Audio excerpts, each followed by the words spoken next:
భూమి ఉన్నోళ్ళకే లాభం. మరి భూమి లేని నిరుపేదలు మున్సిపాలిటీలలో, పట్టణాలలో, హైదరాబాదు నగరంలో జీవించే పేదలకు ఏం ప్రయోజనమని పాదయాత్రలో అడిగితే 200 యూనిట్లు ఉచితంగా ఇవ్వాల. పేదోళ్ళ ఇళ్ళల్లో కరెంటు వెలుగుతలేదా? వాళ్ళ కళ్ళల్లో ఆనందం మీకు కనిపిస్తలేదా అని నేను అడుగుతున్నా. వంట వండడానికి 500 రూపాయలకే ఈరోజు సిలిండర్ ఇస్తుంటే మా అక్కలు సంతోషపడతలేరా అని నేను అడుగుతున్నా. అదే కాదు, రైతులకు రైతు రుణమాఫీ, రైతు భరోసా, రైతు పెట్టుబడి సహాయము, ఈరోజు రైతులకు ఇచ్చిన బోనసులు లెక్క కడితే 1,56,000 కోట్లు ఈ 30 నెలల రైతుల కోసం ఖర్చు పెట్టిన ప్రభుత్వం మా ప్రభుత్వం. వ్యవసాయం దండుగా కాదు, వ్యవసాయాన్ని పండుగ చేస్తాం, రైతుల కళ్ళల్లో ఆనందం చూస్తాం.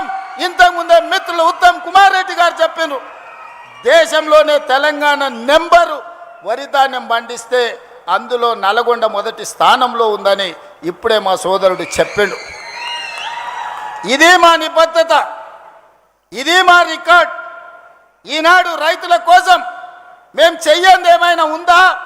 కేంద్ర ప్రభుత్వం ఎన్నిసార్లు తిప్పినా నేను, తుమ్మల గారు, అదేవిధంగా ఉత్తమ్ గారు పోయి యూరియా తెచ్చి ఈరోజు రైతుల కష్టాలు తీర్చే ప్రయత్నం చేసి, వానలు వచ్చినా ఇక్కడ కార్మికులు వలస బీహార్కు పోయినా, బెంగాల్కు పోయినా, వరి కొనుగోలులో నానా తిప్పలు పడి 80 లక్షల మెట్రిక్ టన్నులు ఇవాళ వరి ధాన్యాన్ని సేకరించి దేశంలోనే రికార్డు ఈరోజు సృష్టించినాం.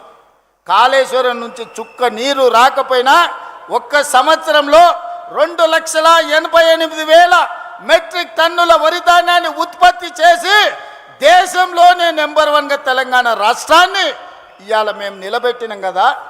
మరి కాళేశ్వరం కట్టి 1,00,000 కోట్లు ఖర్చు పెడితే 3 ఏళ్లనే కట్టుడు కూలుడు 1,00,000 కోట్లు గోదావరిలో కొట్టుకుపోవుడు అయిపోయింది. అది ఇవాళ కాళేశ్వరం కాదు, కూలేశ్వరం అయిపోయింది. ఆ ఎల్ల గొప్పలు చెప్పుకున్నారు. హరీష్ రావు కాదు ఆయన పేరు, కాళేశ్వరరావు అని ఆనాటి గవర్నర్ మోసం చేసి ఆయన కళ్ళకు గంతలు కట్టి హరీష్ రావు మరి కాళేశ్వరరావు అని పిలిపించుకున్నాడు. మళ్ళీ కూలిపోతే అటు దిక్కు మళ్ళీ చూస్తలేరు.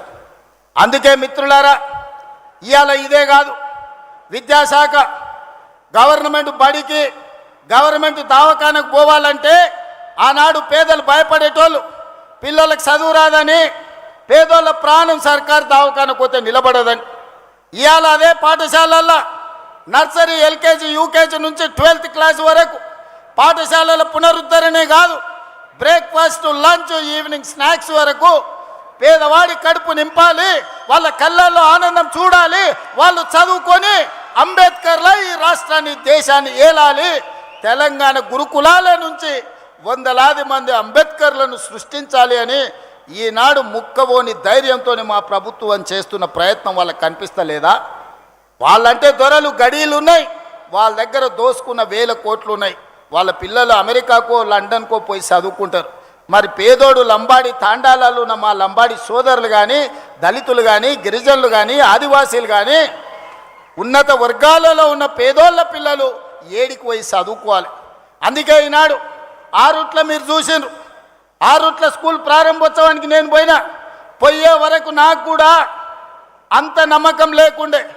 అక్కడ చూసిన తర్వాత సంపూర్ణమైన విశ్వాసం వచ్చింది. మా ప్రభుత్వ ఉపాధ్యాయులు నా తలెత్తుకునే విధంగా ఈరోజు గర్వంతో మనం దేశం ముందు నిలబడే విధంగా మా ప్రభుత్వ ఉపాధ్యాయులు పనిచేస్తున్నారు.